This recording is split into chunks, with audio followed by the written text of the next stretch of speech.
So mga kapuso, ito po ang mga ganap na dapat po natin abangan dito lamang po sa ating kapatid.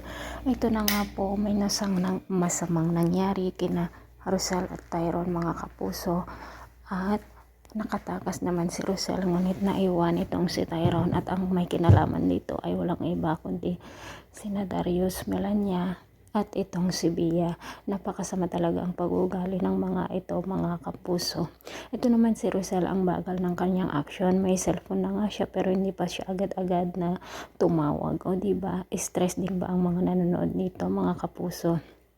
Samantala, natawagan na nga ni Rosel itong si Darius at sinabi nga niya ang nangyari dito kay Tyrone, na nakidnap ito, na kinuha ng mga kalalakihan.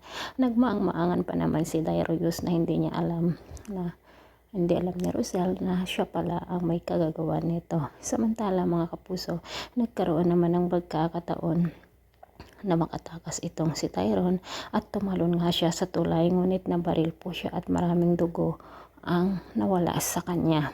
Samantala mga kapuso, nalaman nga ni na Chris ang nangyari dito kay Tyrone at agad-agad nga silang humingi ng tulong upang sa ganon nga ay makita kung nasaan si Tyrone. Samantala mga kapuso, nanaginip naman si Belle, at dahil nga kambal niya si Tyrone, naramdaman nga niya na may masamang nangyari dito sa kanyang kakambal.